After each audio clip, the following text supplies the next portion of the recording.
Thank you. It's such a privilege, and I'm very happy to be here with so many powerful minds and thinkers and wonderful human beings who are keeping alive the feminine deity, and that is always under attack and always under submersion. It's not the reason why my books are two of my books, So Far From God, and my collection of short stories, Lover Boys, is banned and by the Tucson Unified School District in Tucson.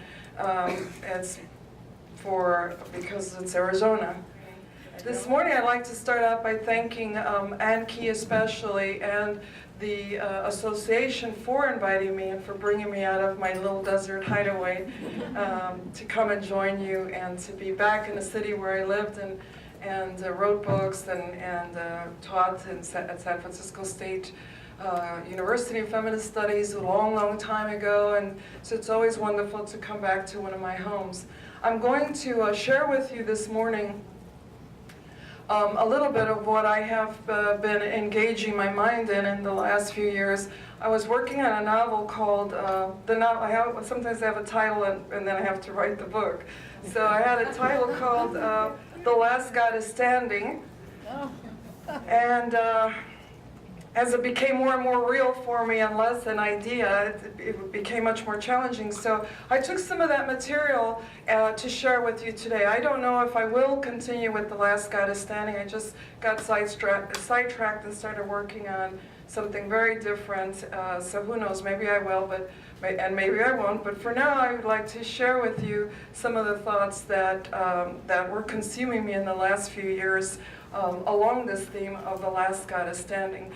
I think that we're all here, are familiar, at least to some degree, regarding the Maya prophecy predictions of 2012. I'm not going to discuss them except to start by recognizing here that the essentials of the Maya calendar are based on a system which have been in common use throughout that area, dating back to at least 6th century BCE. Along with those of the Aztecs, and the material and much of the information that the people we know as the Aztecs was in fact inherited from the Maya. They came later. The Maya calendars are the best documented and most completely understood. The Maya were legendary astronomers and timekeepers. Their calendar is more accurate than our own. By tracking the stars and planets, they assigned great meaning to astronomical phenomena and made extraordinary predictions based on them, many of which have come true. One thing we know to be happening, or believed to be happening right now, that was predicted, was that the spinning Earth undergoes a slow precession due to the combined gravitational attractions of the sun, moon, and planets. The Earth's pole takes about 25,800 years to complete one circle on the celestial sphere.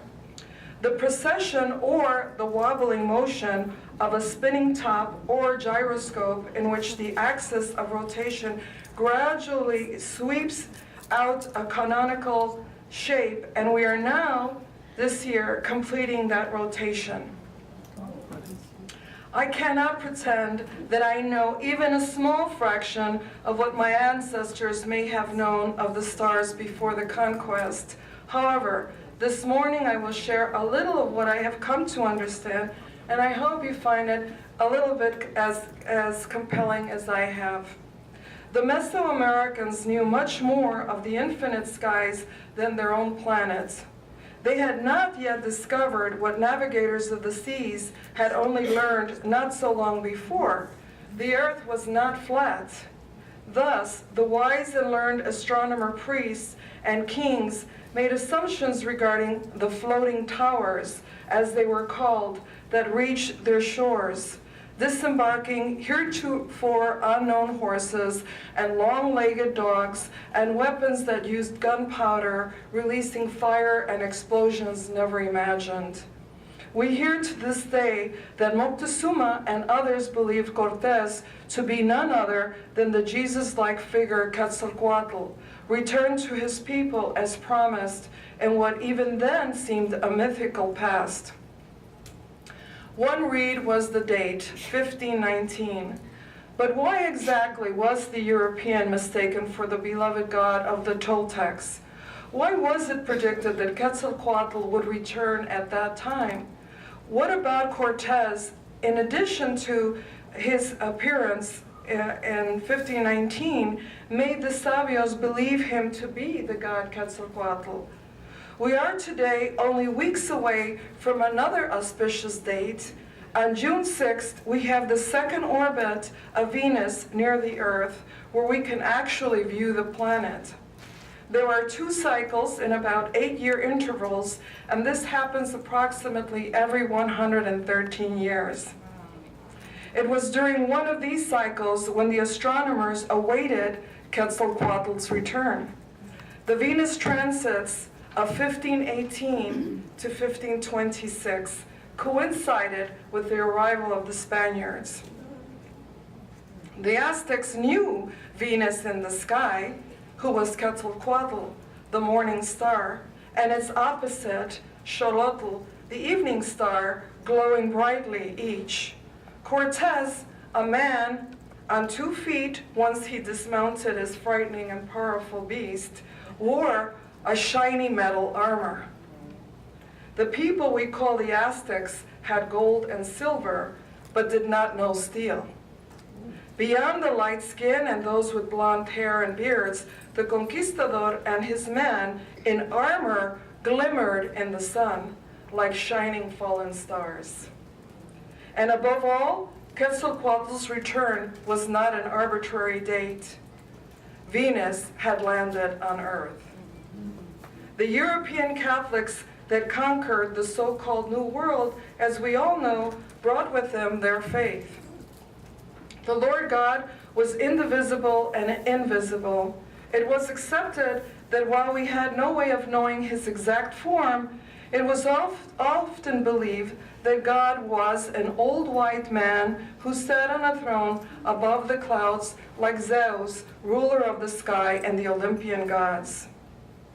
So, was the Lord God, the Christian God, the Sun God? Wouldn't Apollo be a fair comparison to that of Jesus? December 25th, the date given as the birth of Jesus, was first celebrated as a holiday of the Roman God. In other words, humanity is a continuum. For me, there is no use and not enough time here for grabbing hold of each thread that takes us back to the development of certain deities and their uncanny connections across the globe with other civilizations. Likewise, with tracing the many facets of the Virgin, Mother, and Crone goddesses, Venus at various times was male and at other times female. The moon, with its phases, has often been associated with goddesses. But I asked myself, who was the Mother of God? A title determined by the Council of Ephesus in the 4th century.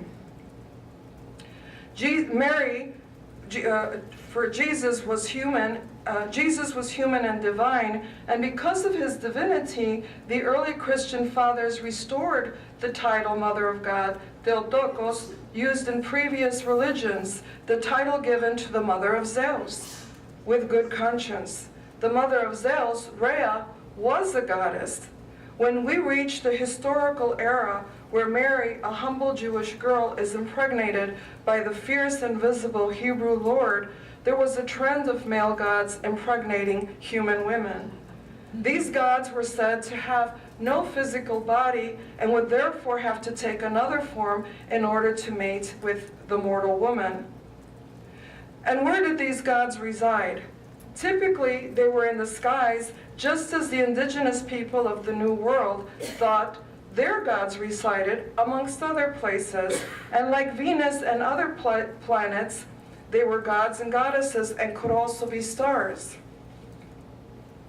Whereas I've been born into a Catholic family, and today consider myself culturally Catholic, as being of Latino background, and with my Chicana hyperdulia of the Mother of God in the form of Our Lady of Guadalupe, my quest has been relentless for answers as to who the Virgin Mary is, and also yearned to place her. Unlike the Lord God, she wasn't said to be everywhere, omnipresent and omnipotent. Who was she then, and where was she? Why does she continue to capture the imagination of the faithful worldwide? The lottery and the Virgin of Guadalupe are the two things you could count on a Mexican believing in, according to Octavio Paz. Some years ago, I was asked by a publisher to do a book on Our Lady of Guadalupe.